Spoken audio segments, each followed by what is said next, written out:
po dito, covered in our journey. Yan, hindi ko si journey. Yan, covered in our journey. So, hindi lang yung future natin, hindi lang yung future natin i-cover ng Lord. Maging yung pinagdadaanan mo sa buhay, ano ang mga problema na pinagdadaanan natin, so i-cover ng Lord yan. Kasi bakit? Kasi tayo iniligtas ng Diyos. So, ano yung pinagdadaanan mo? Ano ba yung tinatahak mo na sa mundong ito?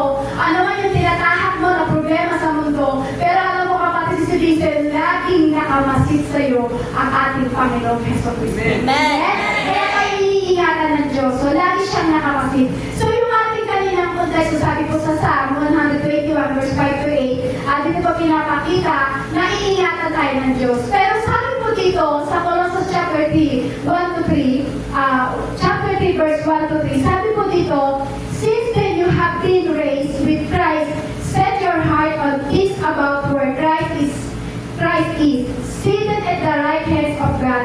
Set your mind on things about not earthly things, for you died and your life is now hidden with Christ in God. So, ito pong sa Colossus na to, dito natin, may tatlo tayong bagay na matututunan dito kung paano tayo iningatan ng ating Francisco. So, sabi ko po sa Tagalog, yamang binuhay kayo muli na kasama ni Kristo, ituon ninyo ang inyong pag-iisip sa mga bagay na nasa langit na kinaroroonan ni Kristo, na nakaupo sa kanan ng Diyos, ang mga bagay na panlangit, ang iisa-isip ninyo, hindi ang mga bagay na panlupa. Verse 3, sapagkat namatay na kayo at ang inyong buhay ay nakatago sa Diyos kasama ni Kristo. Alam mo sabi sa verse 3, sapagkat namatay na kayo at ang inyong buhay ay nakatago sa Diyos kasama ang ating Panginoong Hesus Kristo. Alam mo ibig sabihin, nakatago na yung buhay natin. Amen? Amen? Ibig sabihin, nakatago na yung buhay natin sa ating Panginoong Hesus Kristo na kasama natin ang Diyos. So, ibig sabihin, secured. So, ibig sabihin, meron iningatan tayo, niligtas tayo, in-offer talaga tayo ng ating Panginoong Hesus Kristo. Amen po? So, ibig sabihin, namatay na tayo. Hindi yung namatay na parang, ito lang, hindi po, kumbaga, namatay na tayo sa dati nating pamumuhay. Yung pamumuhay natin na napakapangit, yung pamumuhay natin na parang hindi kalugod-lugod sa harapan ng Diyos, yung pamumuhay natin na parang hindi natin alam kung anong landas na tatahakin natin. Pero dahil nang tayo namatay sa dati nating pamumuhay, iniligtas tayo ng Diyos, ibig sabihin nakatago na tayo sa ating Panginoong Hesus Kristo. Ibig sabihin, in-offer tayo. Amen? Amen? Kasi nang namatay po ang ating Panginoong Hesus Kristo, tayo ay may kaligtasan na. Amen? So, ibig sabihin, yung tayo po ay namatay po sa dati natin po, sabi niya, sapagkat namatay na kayo at inyong buhay ay nakatago sa Diyos kasama ni Hesus Kristo. So, ibig sabihin, bago ka nang nilalang. Amen? Bago ka nang nilalang, may bagong buhay ka na, may bagong matuwid na pamumuhay ka na, kasi bago ka nang nilalang. Kasi bakit? Nakatago ka sa ating Panginoong Hesus Kristo. Amen? Sino po dito yung bago nang nilalang? Ba't parang alam-alam po kayo magtaas ng kamay? Hindi po ba kayo bagong nilalang? Siyempre po, pag tayo pinakakilala na sa ating Panginoong Hesus, tayo binago na. Tayo bagong nilalang na. So, iningatan tayo ng Lord. So, dahil ang ating Panginoong Hesus Kristo, siya po ay namatay sa krus, may saysay ang pagkamatay ng ating Panginoong Hesus Kristo sa krus. Hindi po mahal na araw sinasabi ko lang po na malaking bahagay sa ating buhay yung pagkamatay ng ating Panginoong Kristo. Kasi kung di po siya nagpapako sa krus, hindi po siya namatay, wala po tayo sa kinalatan po natin ngayon sa buhay. So sabi po dito sa number 1, sabi po, protection is provided. Protection is provided. So ang ating Panginoong Kristo daw po, nang siya namatay po sa krus, nang tinanggap mo ang ating Panginoong Kristo, provided na ng Diyos ang protection mo sa buhay. Amen? Nang tinanggap mo daw po ang ating Panginoong Kristo, ibig sabihin na-provide na sa iyo, kapatid, yung protection, na-provide na sa iyo yung protection na ibinibigay ng ating Panginoong Kristo. So, ibig sabihin po niyan, na-provide po sa atin. Tama po? Amen po? So, tayo din po. Dahil pinrovide ng ating Panginoong Kristo ang kaligtasan sa atin, yung protection sa atin. So, ang ating tayo din po, mamamatay din po tayo Amen? Siyempre, na-provide na ng Lord sa'yo yung protection eh. Nandiyan na yung protection. Siyempre, dahil may protection ka ng ating Panginoong Jesucristo, mamamatay ka na sa dati mong mga kasalanan sa buhay. Amen? Sino po yung tinanggap niya ang ating Panginoong Jesucristo, binago ang kanyang buhay. Lahat po tayo, amen? Sino mo nasabi dito, wala siyang kasalanan. Lahat po tayo may kasalanan. Tama po? So, iisipin lahat tayo makasalanan dahil tinanggap mo ang ating Panginoong Jesucristo, protection is provided. Amen?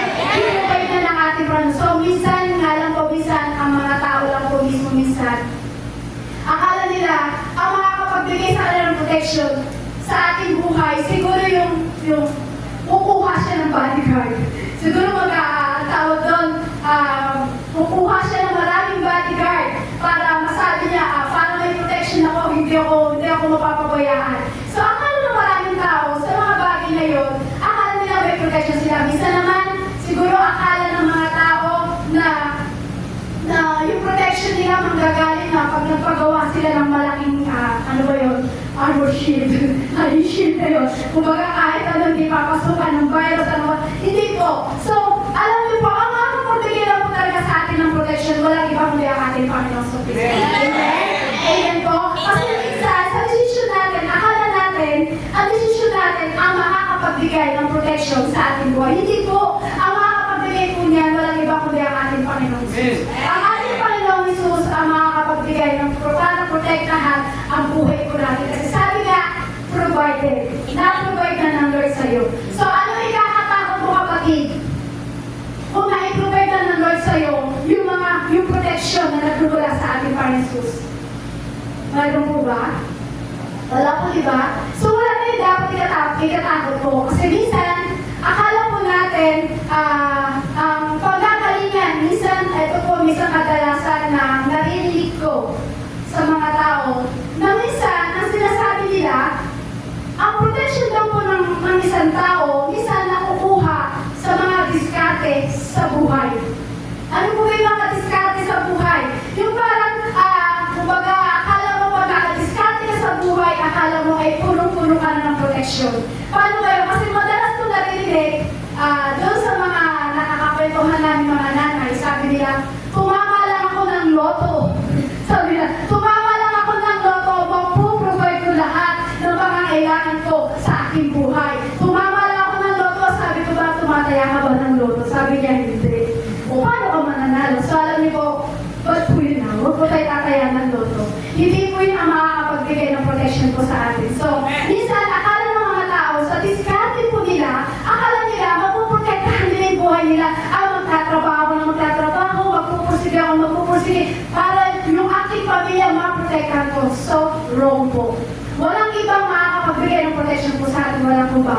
Kundi ang ating promise. Sabi nga, provided na. Amen? Nang tinanggap mo at nakilala mo ang ating Panginoong Jesucristo, na-provide na sa bawat isa sa atin yung ang pag-iingat sa atin ng ating Panginoon, yung protection.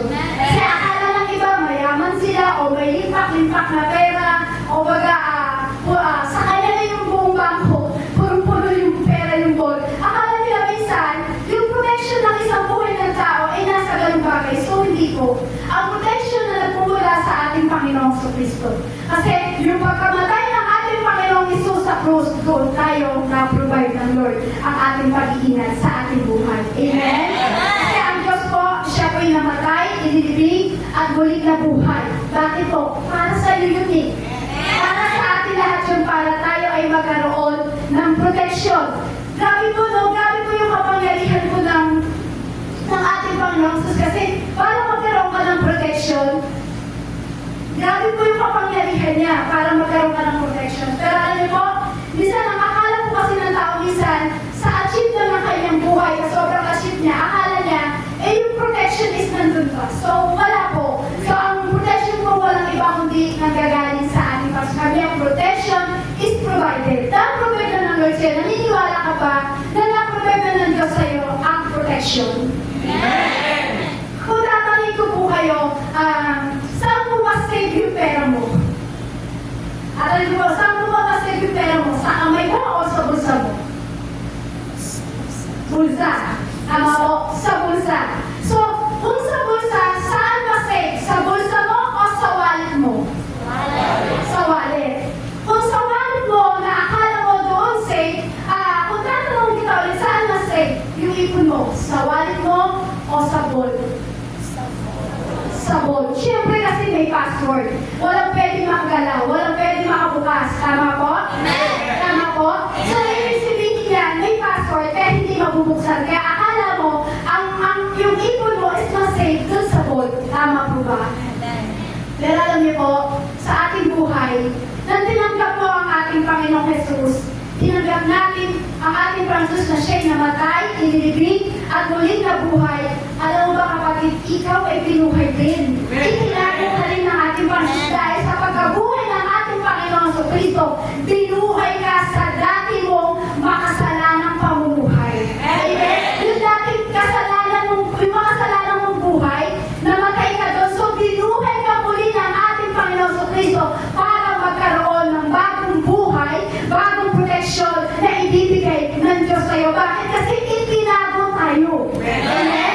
Itinago tayo ng ating Panginoon. Kaya, sa tanong ko po ba, ang pera po ba ang makakasalba sa buhay ng tao? Hindi po. Palanin ko po ulit, ang pera po ba ang makakasalba sa buhay ng tao? Hindi po. O kaya ka bang isalba ng katabi mo? Hindi po, di ba? So, alam niyo po kapatid, parang bolt po tayo eh. Para tayo yung bolt na ikaw yung itinago doon, ikaw ang iningatan. Tinago tayo ng Diyos doon. Si Kristo yung Diyos, tayo yung itinago doon sa bolt. Si Kristo yung bolt. So, ibig sabihin yan, nakilala mo at tinanggap mo ang Diyos, pinrovide na ng Diyos ang protection sa'yo, itinago ka ng ating Panginoong Hesus sa kanyang kapangyarihan. Kaya sabi mo sa katabi mo, iingatan ka ng Diyos. Iingatan ka ng Diyos. Iingatan at iingatan ka ng Diyos. Sabi mo sa katabi mo, Iingatan ka ng Diyos. yun doon sa piling na delikado, na akala mo delikado na at wala ng pag-asa. Yung delikado, yung kalagayan, pero alam mo kapatid, sabihin ko sa'yo, iingatan at iingatan ka ng Diyos. Amen? Yung sa piling na akala mo na ikaw yung parang nasa alanganin na, kumbaga yung sa piling mo na parang eto yung bangin, malalaglag ka na. Isang hakbang mo na lang, malalaglag ka na. So yung piling na gano'n, pero alam mo, provide na ng Diyos yun eh. Provide na ng Diyos yung protection na kahit nasa alanganin ka ng buhay mo, pero dahil tinanggap mo ang ating Panginoong Jesus, may protection ka pagdating sa ating Lord. Amen? O, kasi siya yung namatay, inilibing, at muling binuhay ang ating Jesus. So, ibig sabihin, kapag tinanggap mo ang ating Panginoong Jesus sa iyong buhay, may nagpuprotect ka sa iyo. Walang ibang kaya ang ating Panginoong Jesus. Tama po? Sabi nga po sa awit 27 verse 5, itatago niya ako kapag may kaguluhan sa loob ng kanyang templo, ako'y iingatan, sa ibabaw ng batong malaki, ako'y ilalagay. So, napakasarap ng pangako ng ating Panginoong Kristo. Sabi niya, itatago niya ako kapag may kaguluhan. Amen? Sa loob ng kanyang templo, ako'y iingatan. So, kapag tayo po pala ay nasa templo ng ating Panginoong Jesus, nandun yung pag-iingat. Kaya huwag kang aalis sa templo ng Diyos. Yung sinasabi na ako ni Sister Rina kasi may istorya po yung bagay na yun. So, ini-encourage po namin siya. Nasabi namin na kahit anong pagdadaanan natin sa buhay, huwag kang bibitaw sa Lord, huwag kang aalis sa Panginoon. Kasi walang iba makakapagsalba ng buhay natin, walang iba kundi ang ating Panginoong sa Kristo. Oo, alam natin, may diskarte tayo sa buhay, may mga bagay tayo kaya natin gawin, pero pasamantala lang yun. Amen? Walang iba kundi ang ating Panginoong Jesus ang magbibigay ng protection sa ating buhay. So, sabi mo dyan, itatago tayo. May protection tayo. Amen? Kasi ang protection, hindi lamang po yan sa gawa natin. Kundi, yung protection na yan, kundi nanggagaling sa ating Panginoong Jesucristo. Kahit pa sabihin mong mayaman ka, hindi ka po protektahan yan. Kahit sabihin mong napakaganda ng trabaho mo at malaking kinikita mo, hindi ka po protektahan yan. Walang ibang magpuprotekta sa atin, walang ibang kundi ang ating Panginoong Jesucristo. Walang ibang magbibigay ng protection sa iyo, kapatid. Walang ibang kundi ang ating pangalan lamang ng ating Panginoong Jesucristo. Amen? Alam mo yung mga bagay na kinakatakot Ayan, pasok po tayo dyan. Kasi marami tayong mga bagay na kinakatakutan sa buhay, na akala mo walang protection na ibinibigay ng Diyos sa iyo. So marami tayong bagay na kinakatakutan sa ating buhay, na akala natin ang buhay natin ay walang protection. So sabi nga, provided na. Na-provide na yung protection sa iyo nang tayo na tinanggap mo ang ating Panginoon sa Kristo. So minsan marami tayong kinakatakutan sa buhay, na akala natin wala tayong protection. Minsan nga lalabas ka lang ng tahanan, matatakot ka na kasi baka akala mo maraming kumalat na virus. Eh ganyan po, di ba, sabi nila, maraming virus daw po na tanong, Ebola. Ebola. Ha? Basta yung virus na yun na binabalita. Yan, di ba? So, marami tayong kinakatakutan. So, nilalabas ka lang, matatakot ka na, baka may virus yung nakakaharap mo. Minsan, lalabas ka lang ng bahay, natatakot ka kasi mamaya hindi mo alam kung ano yung mangyayari sa'yo. Minsan, hindi natin alam, yung takot na yun, yun yung nilalagay na kaaway. Tinatanggal niya yung paniniwala natin na pinrovide na talaga ng Panginoong Jesucristo ang kanyang protection pagdating sa atin. So, alam niyo po ba, huwag tayo matakot kasi sabi nga, tinatago tayo. Itinago na tayo. Itinadong ka na sa kapangyarihan ng ating Panginoong Jesus, ng ating Panginoong Jesucristo.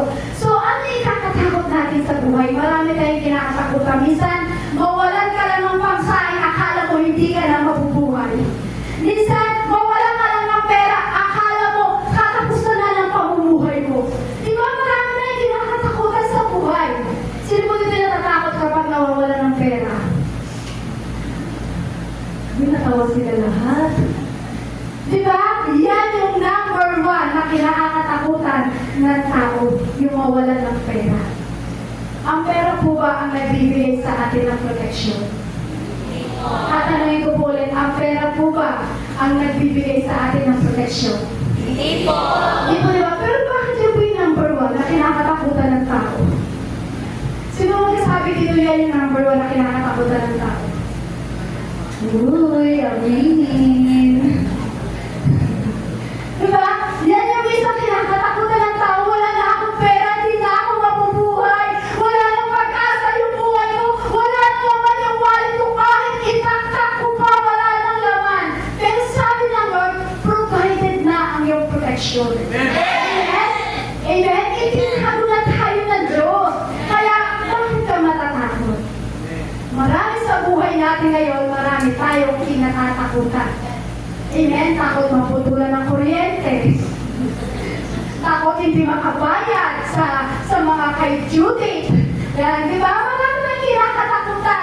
Takot tayo mawalan ng trabaho. So, yung mga bagay na yan yung biyaya na ibinigay ng Lord sa atin para yan ay sa pangangailangan natin. Pero yung protection, walang iba kundi ang ating Panginoong Jesucristo ang nagbibigay sa buhay mo, kapatid.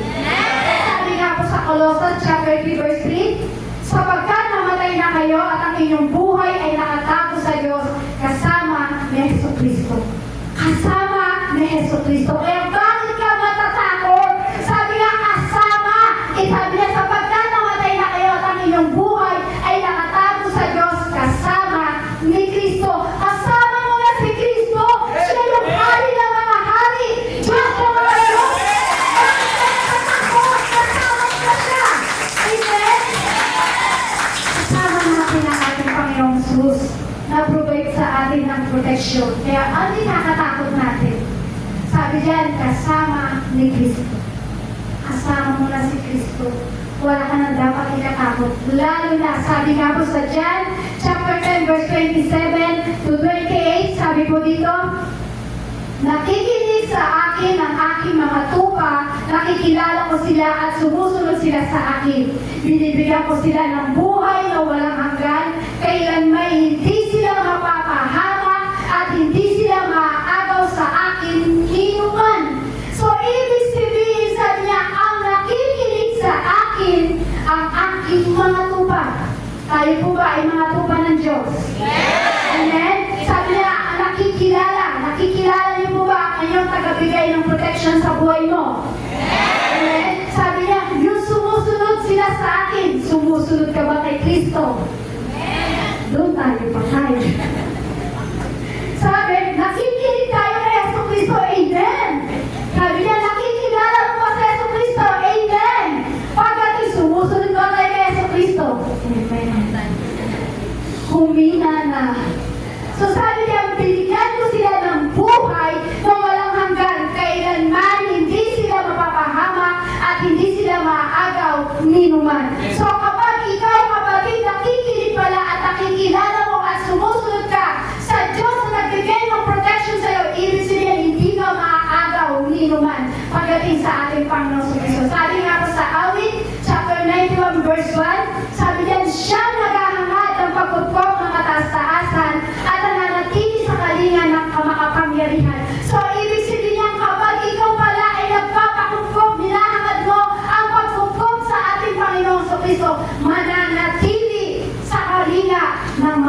makapangyarihan.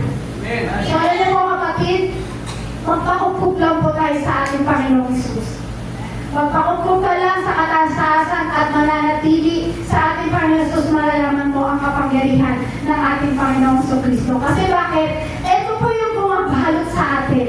Ito po yung bumabalot sa atin na yung pagkukup. Kasi kailangan yan, kukupin tayo ng Diyos para balutan tayo ng kapangyarihan ng ating Panginoong Kristo. Kasi sabi nga po, di ba?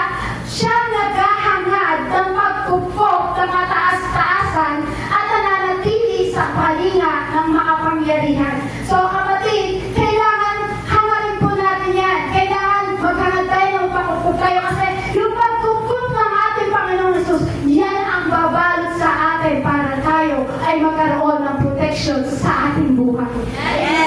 Kumbaga naalala ko nga po yung si Apostol Paul, di ba nga po, di ba siya yung nakagat ng ahas? Sino po din nakabasa po yun, di ba si Apostol Paul, nakagat siya ng ahas. Si Apostol po ba ay pinabayaan ng Diyos? Di ba hindi po siya namatay? Di ba po, yung bisa nga, balita nga natin, nakagat ng ahas dahil pumila lang daw sa ayuda na tuklaw ng matay. Pero ito si Apostol, hindi siya pinabayaan ng Diyos na tuklaw ng ahas si Apostol Paul, pero buhay at naglingkod pa rin sa Apostol Paul. Bakit? Kasi alam niya ang Diyos ang magpo-protect sa kanila. Ang pagkukup ng ating Panginoon Jesucristo. Kaya kapatid, dapat magpakukup tayo sa ating Panginoon Jesucristo. Pero huwag naman yung papakatok na muna sa ahas para magpakukup. Hindi ganun kapatid. Hindi ganun. Amen? So, meron pa nga po, di ba? Yung provided talaga yung protection natin. Yung protection talaga natin ay nasa atin. Kung maaalala niyo po yung istorya ni Shadrach, Meshach, at Abednego. Di ba? Ito po mga to, ito po sila Shadrach, Meshach, Abednego, doon po sa bukla, doon po sa Daniel. Ito po sila yung inihagis sa naglalagablag na apoy. Doon sa pugon. Kasi pinagpapawalan silang sumamba sa Diyos na ating pinaglilingkuran, pero hindi sila pumayag. Ang gusto ng hari doon ay sumamba sila doon sa ribulto na kanilang pinagawa ng mga tao po doon. So ito po sila, hindi po sila pumayag. So manatili sila sa pagkukup ng mataas-taasan ng ating Panginoong Sus dahil alam nila si Jesucristo ang magbibigay ng kaligtasan sa atin. So alam niyo po, tinakot po sila doon sa naglalagablag na pugon. Yung nagtapon sa kanila, yun po ang namatay. Pero ito po si Shadrach, Meshach at Abednego, iningatan ng ating Panginoong Kristo. Kapag ikaw ay nananatili sa kalinga ng makapangyarihan, sa naglalagablag na apoy sa buhay mo, hindi ka maaano, hindi ka mapapabayaan ng Diyos sapagkat na-provide na ang protection ng ating Panginoong Jesucristo sa ating buhay. Okay? Alam mo ba yung naglalagablag na apoy na yun? Yung naglalagablag na apoy na yun, yung kumbaga yung sa sobrang dami ng problema, sa sobrang naglalagablag na kaguluhan sa buhay, pero dahil nandun ka, hinahangad mo ang pagkukup ng ating Panginoong Hesus sa kataas-taasan. Alam mo ba kapatid, na-provide na sa'yo ang protection. Hindi ka maano, hindi ka mamamatay. Sabi nga po sa Daniel chapter 3 verse 25, bakit? Sabi po doon, di ba? Si Shadrach, Meshach, at Abednego, tatlo lang sila nang itinapon doon sa pugon. Pero nang nakita ng hari, sabi po doon, bakit apat ang nakikita kung walang gapos at naglalakad sa gitna ng apoy ng hindi nasusunog? At ang tingin ko sa ika-apat ay parang anak ng Diyos. Amen? Imagine niyo po yung tatlo lang sila ang itinapon sa naglalagablag na apoy. Pero nung nakita ng hari, apat. Sabi tingin pa nga ay Diyos. So, ibig sabihin nang itinapon sila doon sa pugon, kasama nila sa Jesucristo, kinover sila at iligtas ang ating Diyos, binigay ang protection pagdating sa kanilang buhay. Ganun ka rin kapatid. Nang si Kristo na namatay sa krus, nang ikaw ay dumadaan sa gitna ng problema, dumadaan sa krisis ng pamumuhay, na akala mo wala kang kasama sa naglalagablag na kaguluhan ng buhay mo, pero kapatid, di mo alam, kasama mo ang ating Panginoon Jesus sa buhay mo. Kasi nung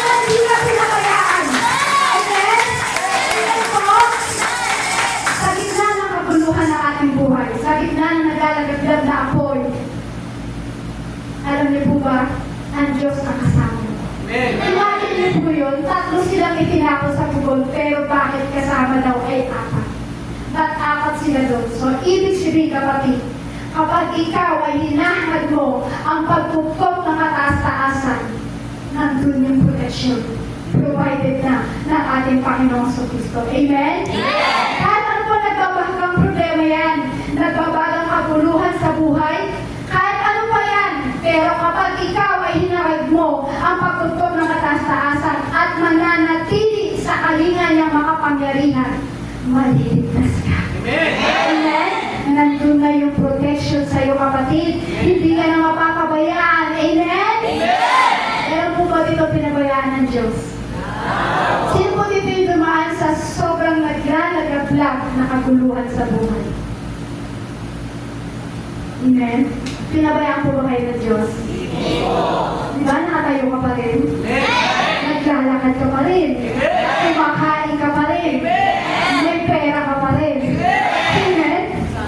Sabi ka, mukha ka rin pera. Diba, nandun yung pag-ingat ng Diyos. Amen? Amen po, andun yung protection. Provided na ang protection siya ng Lord. Kasi kapag inangat mo ang pagkukup ng Diyos, provided na sa iyo ang protection ng ating Panginoon. Amen?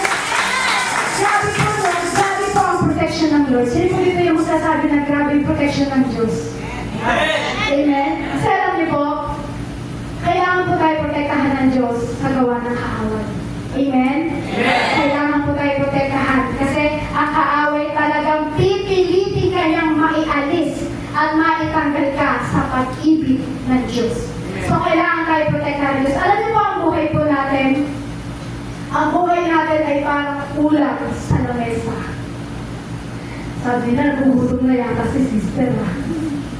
Ang ulang buhay po natin ay parang ulam sa lamesa, nakalagay sa lamesa. Bakit po? Kasi ang buhay po natin ay parang ulam nakalagay sa lamesa. Ang buhay po natin, yung buhay po natin, tayo po yung ulam na nakalagay sa lamesa na walang takip. Na kahit sino ay pwede kang kainin.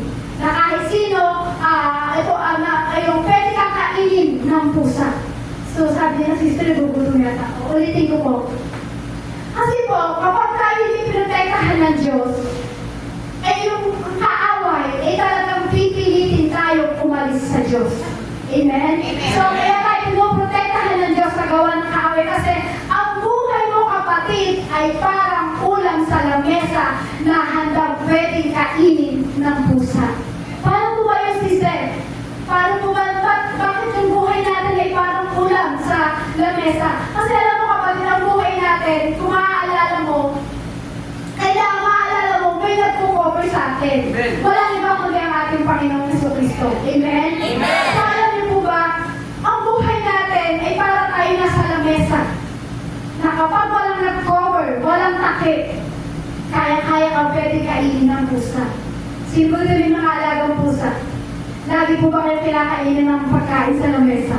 Pag walang takip. So, ganun ang buhay natin. Kapag hindi ka naprotektahan ng Diyos, wala kang cover ng ating Panginoon Kristo, kaya-kaya ang lapain ng kaaway. Ano yung lalapain ng kaaway? Yun yung kaya-kaya ang padalhan ng problema. Kaya-kaya ang padalhan ng kaguluhan sa buhay. Kasi bakit? Walang nagpo-protect sa atin. So, kailangan malaman mo na kailangan tayo protektahan ng Diyos. Amen? Na kahit anong gawin ng kaaway, hindi kanya masisira. Amen?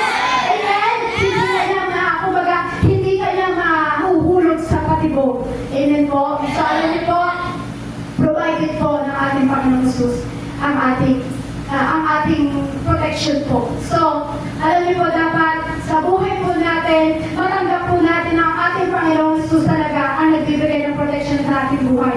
So, alam niyo po, kung titignan po natin, meron po akong gusto ipagawa yung bagay na yun. Kasi gusto ko makita nyo na importante talaga na cover tayo ng Lord. Hindi tayo pwedeng umalis. Sino po dito yung may payong? Pwede po magpadala dito at pabuksan. Yan. Gusto ko po i-demo sa inyo kung paano ba tayo pinoprotektahan ng ating Panginoong Kristo. Di ba po, ang isang payong, pag binuksan mo yan, Kunyari po, kunyari po yan, babae naman si Jesus. Kung magkasama lang po, di ba? Kapag si Jesus po, eto po siya yung tayo. So kapag nandito tayo, cover tayo ng ating Panginoong Kristo. Amen? Cover po tayo ng ating Panginoong Kristo. Pero kapag sinabi ko na, nakakita ako ng pogi, diyan ka muna tayo nalayo ako sa cover. Amen? Tapos kung naalala ko, ay, kailangan ko palang bumalik sa Lord. So, habang pinapayungan ka, nakakover ka. Yung protection nandito. Amen? Amen. Amen po? Halimbawa, kunyari, nakakita ko ng kabarkada. Ay, diyan ka muna, Lord. Dito muna ako sa barkada ko, Lord. Ikimik kami, Panginoong Jesus. Paalam ka pa sa Lord ko. Pero yung protection nasa. So, ikaw babalik ka ulit. So, habang tayo bumabalik sa Panginoong Kristo, nandito yung protection. So, kapag umuulan, hindi tayo mababasa. Amen? Amen. Ano po ba yung umuulan na yun? Kapag umuulan ang problema sa buhay mo, dahil na-provide ng Lord ang protection sa buhay mo, habang ikaw ay kasamang naglalakad ng ating Panginoong Kristo, hindi ka lumalabas sa payment, covered ka. Provided sa iyong protection. Pero once na lumabas ka sa umbrella ng Diyos, maraming ulan ng problema ang darating sa buhay mo. Amen? Amen. Sige, thank you, sister. Kita niyo po yun? So, kailangan ang buhay po natin, naka-umbrella tayo sa Diyos. Amen? Covered ka dapat ng presensya ng ating Panginoong Heso Kristo. Kapag nandun ka sa umbrella ng Diyos at ikaw ay lumabas sa umbrella ng Diyos, nawawala yung cover ng Diyos. Kaya kailangan ang protection natin ay dapat nasa ating Panginoong Heso Kristo. Huwag kang lalabas sa protection ng Diyos. Amen? Amen? Kasi ang buhay mo ay dapat ay covered ng ating Panginoong Heso Kristo. Kasi alam niyo po sa buhay po natin, nandun ka na sa umbrella ng Diyos, pero minsan lumalabas pa tayo sa protection ng ating Panginoong Kristo. Kaya ang daming problema na dumarating sa ating buhay. Amen po? Amen. Kasi alam niyo po, ang Diyos siya po ang nagbibigay ng protection sa atin. Kaya dapat, saan ka man pumunta, kailangan susunod ka pa rin sa ating Panginoong Kristo. Kasi alam niyo po, minsan makakita lang ng pogi, nahalayo sa umbrella ng Diyos. Minsan makakita lang ng mga bagay na magpapalayo sa'yo sa Panginoong Kristo, pupuntahan mo yun at iiwanan mo ang Diyos. Minsan naman, sa buhay po natin, kailangan nandun tayo sa protection ng ating Panginoong Kristo para hindi ka mabasa ng mga problema sa buhay. Amen? Kaya nga sumilong ka lagi sa umbrella ng Diyos para hindi ka mabasa ng mga problema sa buhay. Kumbaga parang minsan mahilig tayo mag-explore kasi. Kaya nga sa pag-explore mo, lumalayo ka at lumalabas ka sa presensya at sa umbrella ng ating Panginoong Heso Kristo. Amen po? Dapat huwag po tayo lalayo sa Diyos. Minsan, ganito po yan. Na-provide ng Diyos sa atin ng protection. Nandito na yung umbrella na ibinigay ng Diyos sa atin. Pero minsan, nangyayari po sa ating buhay, kapag lumabas ka sa umbrella ng Diyos, minsan doon ka makakarinig ng reklamo ng tao sa Diyos. Eh ikaw mismo ang lumabas sa umbrella ng Diyos. Kaya bakit ka mag-ireklamo? Lord, bakit ko naranasan to, Lord? Lord, bakit ako naging ganito, Lord? Lord, bakit ito dumating sa buhay ko? Bakit? Malaking bakit. Hindi bakit ng Jollibee. Amen? So malaking bakit? Kasi lumabas ka sa umbrella eh. Kaya paglabas ko sa umbrella ng Diyos, nawawala ang protection na pinrovide ng Lord sa'yo. Kaya maraming bababasa sa pamumuhay mo. Maraming problema na darating sa'yo. Kaya kapatid, huwag kang aalis sa protection ng ating Panginoon. Amen? Amen? Kasi kailangan natin sumunod at isubmit natin ang buhay natin sa Lord. Minsan sa tao po, ang gusto lang, protektahan ng Diyos. Ang gusto lang natin, tayo ay i-provide ng Diyos sa yung protection na ibinibigay ng Diyos po sa atin. Pero minsan, kailangan natin sumunod at isubmit ang buhay mo sa ating Panginoon Kristo. Kaya lang minsan, mismong buhay natin, ayaw natin isubmit sa Panginoon. Kaya ngayon lumalabas tayo sa umbrella ng kapatid, sumunod at magsubmit ka sa ating Panginoong Hesus. Amen. Amen? Kasi na-provide na ng Diyos ang protection sa iyo, kapatid. Kaya sabi ko, kailangan huwag kang lalabas sa umbrella ng Diyos. Amen? Ang una, sabi ko ng una, di ba po, ano po yung sabi ko sa una? Protection. Protection. Sabi niya, protection is provided. Pangalawa, posture and required. Sabi po dyan, ano po ba yung sabihin ito? Kapag tayo po pala ay mali yung ating posture o yung mali yung ating position, ibig sabihin po pala niyan, tayo ay mababasa ng ulan. Amen? Di ba kanina po sabi niya, provided, protection is provided. So, ibig sabihin niya, sa pangalawa po, pag mali na po pala ang ating position, tayo po pala ay mababasa ng mga bagay sa ating buhay. Tayo ay mababasa ng ulan. Ulan ng problema, ulan ng kaguluhan. So, meron tayong na ipinubay bandol. Walang iba kundi ang ating Panginoong Kristo. Siya yung umbrella ng ating buhay. Na kapag ang umbrella ng Diyos ay lagi ka nandun, hindi ka mawawala sa protection ng Lord. So, kailangan po pala, ang buhay po natin ay kailangan nasa tamang position pagdating sa Lord. Amen? Ang posture natin dapat pala ay laging tama. Kasi may, kumbaga, andyan na, covered na tayo. Maging ang journey natin ay covered na ng ating Panginoon sa Kristo. Kaya huwag kang lalabas sa umbrella ng Diyos. Kasi tandaan po natin, ang protection po talaga ng ating Panginoon. Kailangan nandun yung submission natin pagdating sa Lord. So, kailangan kapatid, lagi mong hawak-hawak ang protection ng Lord. Huwag kang lalabas. Di ba may kasabihan po, di ba, nasundin mo yung puso mo. Sino po yung kinasalan? Sunod-sunod niya yung takbo ng puso niya. Kaya meron po ba? Di ba yung mga sabi, follow your heart. Wow, di ba? Follow your heart. Follow your dreams. Di ba? Pag mali pala ang posture natin, ibig sabihin yan, maraming mga bagay na mawawala sa atin. Unang-una ang protection ng ating Panginoong Kristo. Sino po yung nasabi, di ba? Sundin mo yung puso mo. Ano ang sinasabi ng puso mo? Sundin mo yan. Kaya nga po, sabi nga po dito sa Colossians chapter 3 verse 1-3, sabi po dyan, since then you have been raised with Christ, set your heart on things above, where Christ is seated at the right hand of God.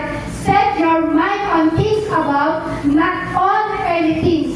For you died and your life is now hidden with Christ in God. So minsan kaya tayo lumalabas sa umbrella dahil sinusunod natin yung ating puso. Tama po ba? Kaya kung minsan lumalabas tayo sa umbrella ng Diyos, sinusunod natin minsan ang ating puso. Pero sabi po dyan, di ba? Set your heart, set your mind. Sabi po, di ba dyan? Your heart and your mind, isi-set lang po natin. Kasi kailangan, sabi po dyan, maging yung mind ng ating, yung heart, isi-set lang natin yan. Kasi meron tayo mga minsan na mali na ginagawa sa buhay. Amen po? Kaya kailangan, sabi po dyan, set your heart and set your mind. So kapatid, may mali sa puso, may mali sa isip na kailangan natin ipaset pagdating sa ating Panginoong Kristo. Amen? Kung babalikan po natin, di ba? Kung babalikan po natin, sabi po doon sa binasa po natin, sabi, sapagkat namatay na kayo at ang inyong buhay ay nakatago sa Diyos na kasama ni Jesucristo. Oo, alam natin na ligtas tayo, pero may kailangan pa rin tayo ipaset sa ating Panginoong Kristo.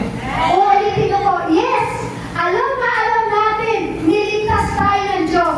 Yes, alam na alam natin, tayo ay may protection ng ating Panginoong Jesus. Tama po ba? Pero sabi, para makuha mo talaga ang tunay na protection ng Lord, meron tayong set your heart, set your mind, kasi madaya ang puso. Amen?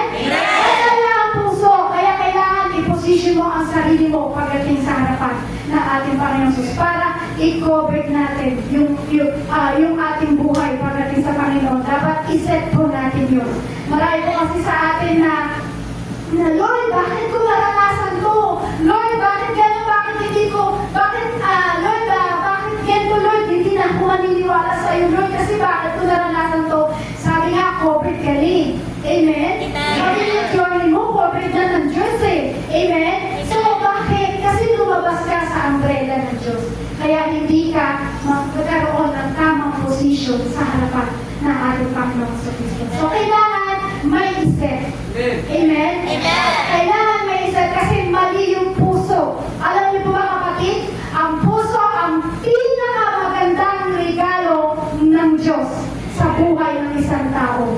Kaya sabi nga po sa Bible po, di ba? Sabi po doon, ang puso daw po natin, dyan nakalagay daw po yung mga dinidesire natin sa puso.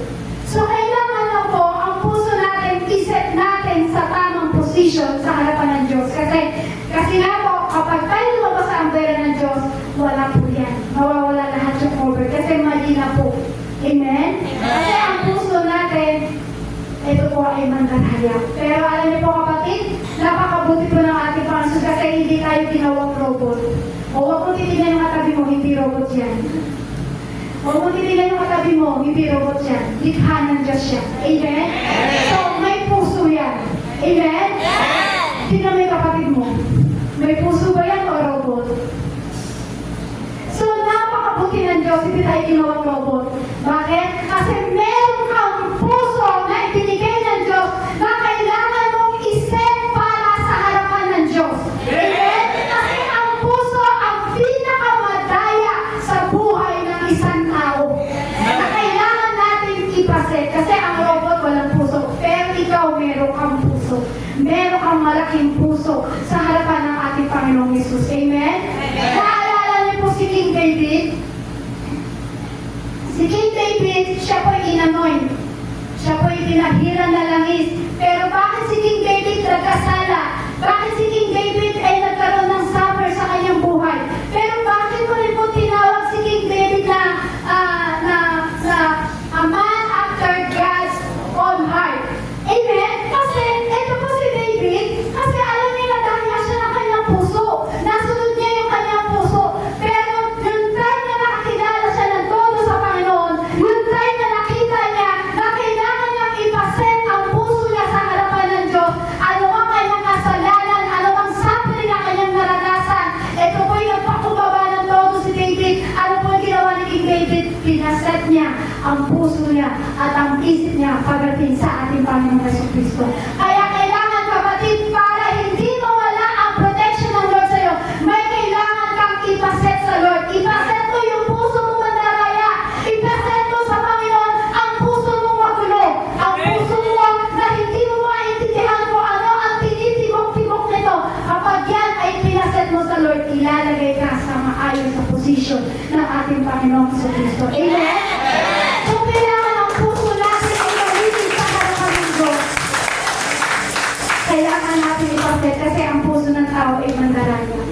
Kaya huwag kang maniniwala sa kasabihan, sundin mo, ano yung katala yun? Diba? Yung sundin mo kung ano yung takbo ng puso mo. Huwag ka rin maniniwala na kapag tumibok ang puso. Huwag ka nang magagawa kundi sundin ito. No! Kapag alam mo, mali ang puso mo, ang takbo ng puso mo sa harapan ng Diyos, kailangan mo ipaayos yan sa Panginoon. Huwag ka sasabihin, sundin mo ang puso mo. Kapag sundin mo ang puso mo, nakakadaya.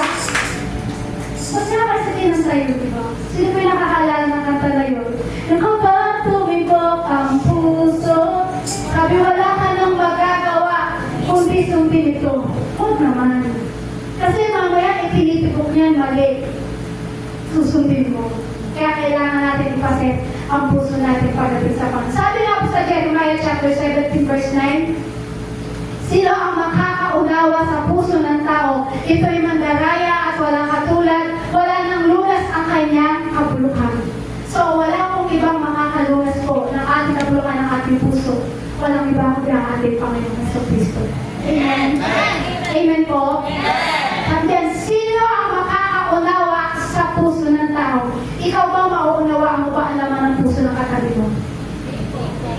Sabi nga po, ito'y mandaraya at walang katulad. Sobrang mandaraya ang puso ng tao. Wala nang lunas ang kanyang kabuluhan. Pero alam niyo po, dahil pinaset mo ang puso mo sa ating Panginoon Jesucristo, may lunas. Amen? Ang puso daw po kasi ay sinungaling. Hindi po ito yung magandang maging leader sa buhay ng isang tao. Ulitin ko po, ang puso daw po ay sinungaling. Hindi magandang maging leader ang puso natin sa ating buhay. Kasi mandaraya nga po. Mandaraya at may kabuluhan. So, hindi magandang maging leader ng ating buhay ang ating puso. Hindi magandang leader ang puso natin sa buhay. So, ano yung puso po natin? Kasi sinungaling na po. Kaya dapat ang puso daw po natin ay kailangan ipalit natin sa ating Panginoong Jesucristo. Kaya sabihin mo sa katabi mo, ipalit mo kay Jesucristo ang puso mo. Amen? Kasi sabi daw, we need set your heart and your mind. Kailangan natin ipaset ang puso natin at ang ating kaisipan. Kasi bakit? Ang puso natin ay hindi pwedeng maging leader ng ating buhay. Sapagkat ito'y punong-puno ng kabuluhan, punong-puno ng kadayaan sa ating buhay. Kaya dapat ang puso natin kailangan ipalit natin sa harapan ng ating Panginoon. We need your set your heart and your mind. Sige mo sa katabi mo, we need you set your heart and mind. Diba ang puso daw po natin ay maraming nararamdaman. Minsan takot, alinlangan. Hindi po ito yung maraming naranasan sa kanyang puso. O nararamdaman mo ngayon sa puso mo maraming takot. Wala po. Sino po dito yung nararamdaman ngayon ang puso mo? Punong-puno ng alinlangan. Baka mamaya wala kami pagkulang. Punong-puno po lang. So, kailangan daw po natin, we need your set your heart and your mind. Para maging maayos ang posisyon natin sa harapan ng ating Panginoon. Kasi ang puso ng isang tao ay mandaraya. Pero dahil ang puso na nagpapakukop sa harapan ng ating Panginoong Yesus, ito'y malilinis. Na katulad ni King David, nagkasala man siya, nagsuffer man siya ng mga paghihirap sa kanyang buhay, pero ang puso niya ay hindi niya inilayo sa Lord. Ang puso niya ay inilapit niya sa Lord. Ang puso niya mandaraya, ang puso niya na punong-puno ng kasalanan, ipinaset niya, ipinaayos niya kay Yahweh. Kaya si King David, tinawag na a man that's on upper heart. Sabi po niya, ibig sabihin, ikaw kapatid, anumang bagay na meron karumihan sa puso mo, kapag pinaayos mo yan kay Jesucristo, makikita mo, hindi ka pababayaan ng Lord, aayusin at lilinisin sa ating Panginoon. Kaya sabi natin sa Kawikaan, chapter 4, verse 23, ang puso mo'y ingatang mabuti at alagaan, sapagkat iyan ang siyang bukal ng buhay mo tinataglan.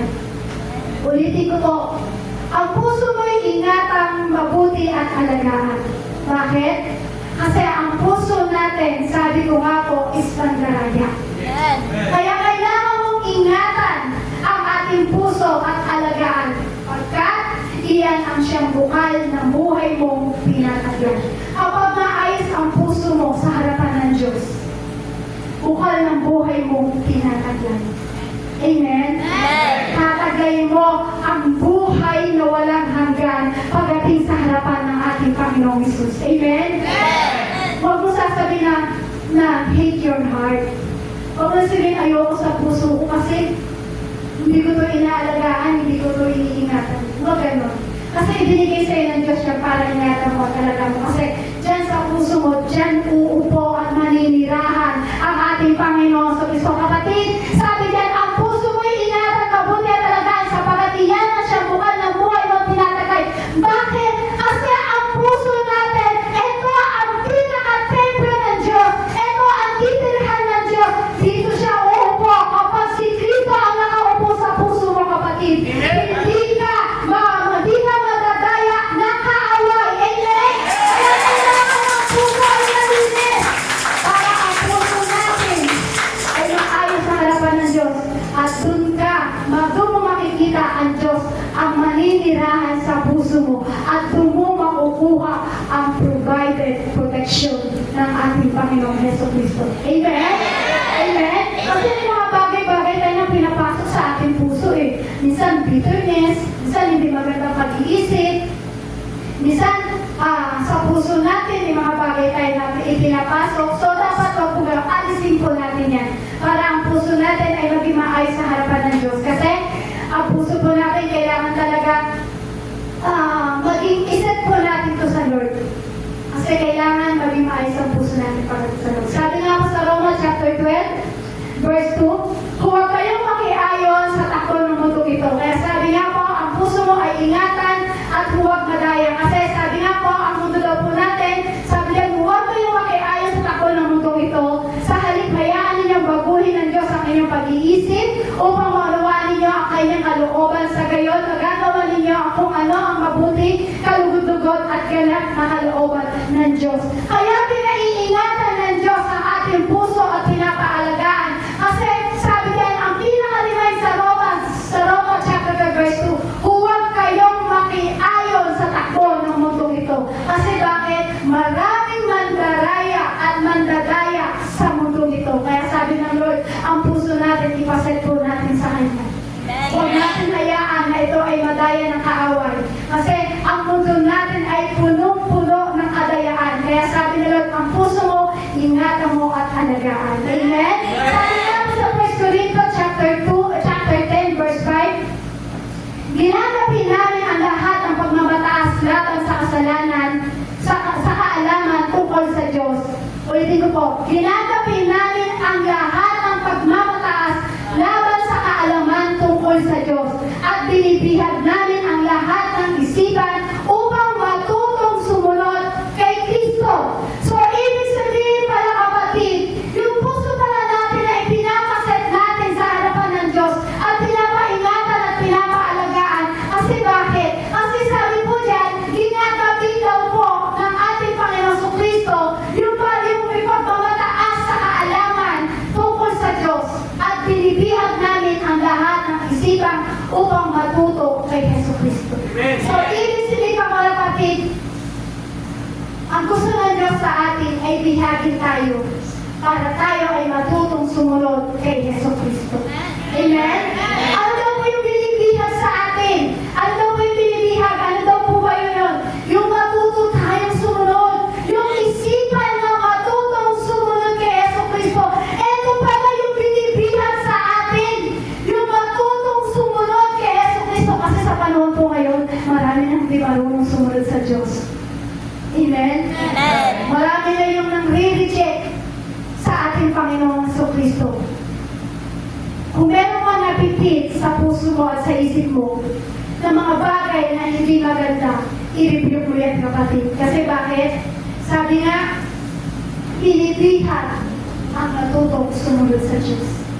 Ang kaisipan na matutong sumunod sa Diyos. Kasi kailangan po natin ipaset ang puso natin sa harapan ng ating Panginoong Kristo. Amen? So, kailangan po yan sa ating buhay. Kaya kailangan po, sabi nga po, diba? Sabi po dito, i-review po natin. Kaya sabi nga po sa Colossians chapter 3, verse 3, sapagkat namatay na kayo at ang inyong buhay ay nakatago sa Diyos kasama ng ating Panginoong Kristo. Sabi po sa Colossians chapter 3, verse 5, kaya't patayin na ninyo ang mga pagnanasang makamundo, ang pakikiapit, karumihan, mahalay at simbuyo ng damdamin, masamang pagnanasa at ang kasakiman ng isang uri ng pagsamba sa Diyos-Diyosan. May utos po dito. Ano po yung utos? Patayin. Tama po? Hindi yung katabi mo. May utos dito, patayin. Na para bang kailangan natin tupukin kung anong meron sa ating puso. Sapagkat si Kristo namatay at muling nabuhay, ang Holy Spirit ang nariyan sa puso mo. Kaya kailangan meron kang patayin sa puso mo. Bakit? Kasi ang Holy Spirit ang mananahan sa puso mo. Amen? Kaya nga po sabi po, di ba, sa number 3, sa verse 3 po doon, sapagkat namatay na kayo at ang inyong buhay ay nakatago sa Diyos kasama ni Yesu Kristo. So, kailangan natin may patayin o meron tayong alasin sa ating puso. Ito po ay utos po. So, yung una, provided protection. Protection is provided. Pangalawa, ano po yung pangalawa? Sabi po niya, di ba, posture is required. So, pangatlo, ito, pag alam mo na meron ka ng mga bagay ng una at pangalawa na, etong pangatlo na ito, magagawa mo ito. Sabi niya, power is released. Amen? Hindi lang coming ni Jesus, kundi meron ka rin regalo na galing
binasa po natin sa Korinto, may command po doon, sabi niya, patayin daw po ako, tanggalin natin. Ibig sabihin yan, kapag pinatay mo yung bagay na meron sa puso mo, meron namang tatanggalin at merong isusutay ang ating Panginoon. So walang iba, kundi ang kapangyarihan na nagmumula sa Holy Spirit. May nagsusutay. Amen? May tinanggal na, may isusutay sa'yo. Amen? Sabi ko no, kapag sumunod tayo sa Diyos, grabe. May tatanggalin sa'yo, sobrang sakit, na hindi mo kakayanin pag sumunod ka sa Diyos. Pero yung bagay na yun na sobrang sakit na tinanggal ng Diyos sa'yo, meron naman palang isusupply ang ating Panginoon sa Kristo sa bagay na tinanggal mo sa buhay mo. Amen? Ano po yun? Meron kang kapangyarihan ng Holy Spirit para supuin anumang meron sa mundong ito. Anumang bagay na tinaya sa buhay mo. Anumang meron kang daraya sa puso mo. May kapangyarihan ka para supuin ang bagay na yun. Amen? Nakakabuti ng Diyos. May protection ka na. May tamang position ka sa Lord. At ngayon, meron kang kapangyarihan para supuin anumang mga bagay na ginagawa ng kaaway sa iyo. Kaya kapatid, huwag kang aalis sa umbrella. Amen. Huwag kang lalabas. Amen? Amen. Huwag kang lalabas sa umbrella ng Diyos. Kasi, kapag nasa umbrella ka ng Diyos, may power na ibibigay ng Diyos sa iyo. Na kaya-kaya mo supuin. Minsan sabi mo, problema ka lang. Meron akong Diyos na buhay, na muling na buhay para sa amin. Kaguluhan sa buhay, kaguluhan ka lang. Merong Diyos na makapangyarihan na magre-restore ng magandang pamumuhay muli sa pamilya mo. Amen. By the power of the Holy Spirit, may magsusupply sa iyo, kapatid, para supuin anumang meron na kaguluhan sa buhay mo. Napakaganda ng regalo ng Diyos sa iyo. Protection, may magandang position sa Lord, at merong kapangyarihan ng Diyos na inadaloy, isusupply sa iyo para supuin anumang meron na kaaway.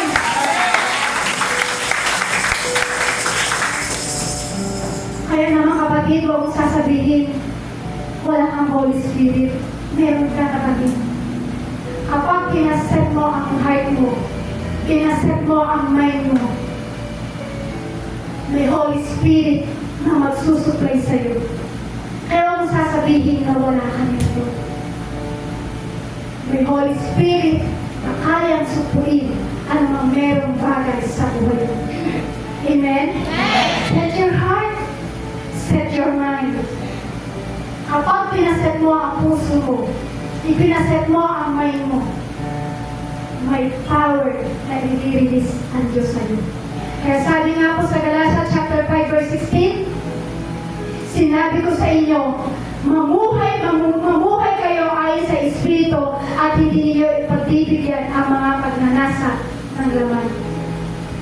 Yan yung kapangyarihan ng Holy Spirit na isusupply sa iyo ng Holy Spirit para supuin ang pagnanasa ng laman sa mundo ito. Amen? Ito po, Galatians chapter 5 verse 16. May tinanggal, may inalis, may sinupply naman ang Diyos sa puso mo. Walang iba kundi ang kapangyarihan ng Diyos. Bakit? Bakit sinupply ang kapangyarihan ng Diyos sa puso mo? Sabi nga po, sinasabi ko sa inyo, mamuhay kayo ayon sa Espiritu at hindi niyo pagbibigyan ang mga pagnanasa ng laman. Yan ang kapangyarihan ng Holy Spirit na isinupply sa puso mo dahil isinet mo ang heart mo, isinet mo ang mind mo sa Lord. Kaya mo supuin ang mga meron na laman na dunanalagkay sa buhay mo. Amen? Ano po ba sabi ni Apostol Paul? Sabi niya, mamuhay kayo sa Espiritu. Mamuhay kayo sa Espiritu. Kasi bakit? Meron tayong susupuin ng pagnanasa ng laman sa mundo ito. Amen? Alam mo, ibig sabihin yun, mamuhay tayo sa Espiritu. Alam mo ba kapatid? Huwag na huwag mong kakalimutan mag-pray. Huwag na huwag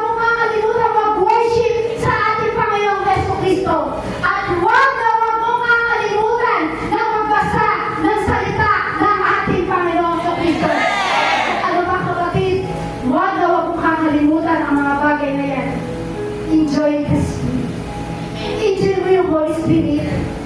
Kapag na-enjoy mo ang Holy Spirit na meron ka sa puso mo, kapatid, hindi mo kakalimutan na mag-worship sa Lord. Kapag meron ka na at ini-enjoy mo ang banal na Espiritu sa puso mo, hindi mo makakalimutan na mag-pray. Hindi nag-pray araw-araw.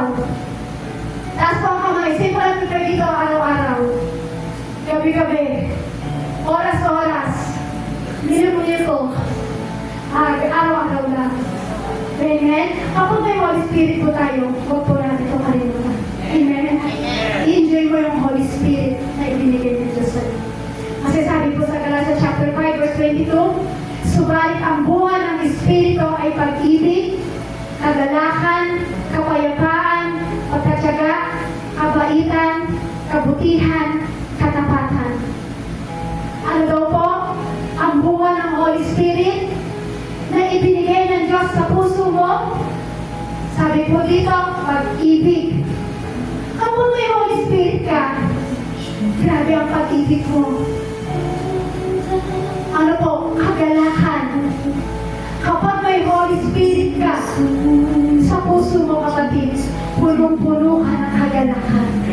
Ano ang problema? Hindi ka malulungkot. Sabi nga po sa awit, di ba? Tumaan ka man sa apoy, di ka masusunog. Tumaan ka man sa ilog, hindi ka malulunod. Bakit? Kasi meron kang kagalakan na ibinibigay ng Holy Spirit sa iyo. Ano pa daw po ang bunga ng may Holy Spirit sa puso? Kapayapaan. May kapayapaan ka na. Yung dati magulong isip, yung dati magulo ang puso, yung dati punong-puno ng kasalanan ng kaisipan, yung dati punong-puno ng kasalanan ng ating puso, dahil pinaset mo ang iyong puso mo at ang buhay ang isip mo pagdating sa Lord, may kapayapaan ka na. Bakit? May Holy Spirit name na nagbibigay ng kapayapaan. Bunga daw po ng Holy Spirit, may pagtatyaga, kabaitan, kabutihan, katapatan. Kapag may Holy Spirit ka na nananalatay sa puso mo, kapatid, may pag-ibig ka na, may kagalakan ka na, may kapayapaan ka na, may pagtatyaga ka, may kabaitan ka, may kabutihan ka, at may katapatan ka. Gusto ko po, tayo ay magkaroon ng katapatan sa harapan ng Diyos. Bigyan niya tayo ng protection, na-provide na ng Lord ang protection niya sa'yo. Bigyan ka na ng kapangyarihan ng Diyos para tayo ay supuin natin yung mga bagay na magdaraya sa mundo nito. So, ang gusto na Lord, magkaroon tayo ng katapatan sa Kanya. Maging tapat ka sa harapan ng Diyos. Kasi ang Diyos nang namatay at muling binuhay. Alam niyo po kapatid, naging tapat siya sa atin eh. Naging tapat ang Diyos. Kaya ang hinihiling ng Diyos sa'yo, maging tapat ka sa akin, anak. Ano ang pagdaanan mo, huwag mo akong bibitawan. Huwag mo akong iiwanan. Amen? Kasi, covered na kita eh. Itinago na kita. Nandito ka na sa aking kapangyarihan. Amen? Meron ka ng kapangyarihan na kayang subuin. Ano ang meron sa mundo ito? Katapatan ang hinihingi ng Diyos sa atin. Ang Diyos naging tapat sa iyo. Ang Diyos naging tapat sa atin. So, kailangan maging tapat din tayo sa Diyos. Huwag ka maalis sa umbrella ng Diyos. Huwag mong iiwanan ang presensya ng Diyos. Tayo po tumayo at tayo sama-sama ang magpuri po sa ating Panginoon.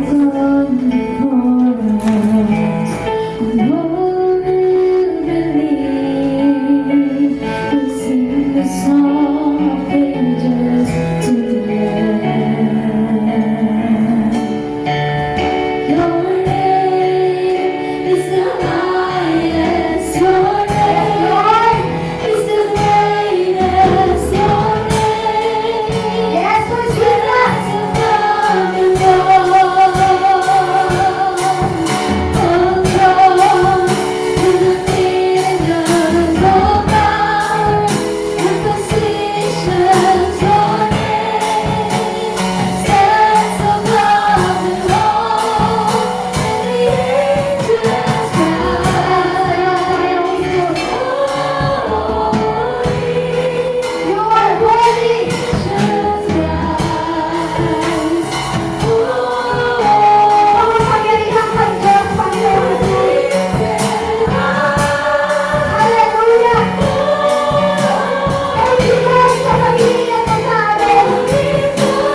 grabing proteksyon ng Diyos para maranasan mo ang banal na Espiritu ng ating Panginoong Jesus.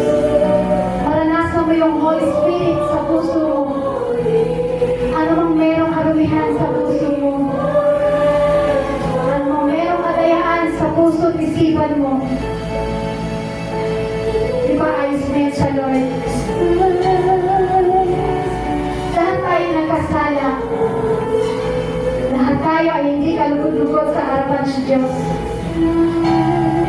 Pero dahil tinanggap mo yung Diyos na namatay at muling nabuhay sa buhay mo, nagkaroon ka na ng kaligtasan. Nagkaroon ka ng kapangyarihan ng banal na Espiritu. Ingatan mo na yan, kapatid. Huwag mo lang papakawalan yan, kapatid. Ingatan mo na yan at alagaan mo yan sa puso mo. Sapagkat pinrovide na ng Panginoon ang ating kaligtasan. May protection ka na kaya wala ka nang dapat ikatakot sa buhay. Nandiyan ang Diyos na handang ayusin ang ating buhay. Salamat sa iyo, Panginoong Jesus. Alam namin, Lord, hindi kami karapat-dapat. Alam namin, Lord, na hindi kami karapat-dapat, Panginoon, na iligtas mo at maranasan namin ang iyong kapangyarihan. Pero dahil sa grabing pag-ibig mo, Panginoon, sa katulad namin makasalanan, kung bakit kami nagkaroon ng kaligtasan na nagmumula sa iyo at maranasan namin ang Holy Spirit na nagmumula sa iyo. May kapayapaan, may kagalakan, may pag-ibig na ibinibigay mo sa amin, Panginoon.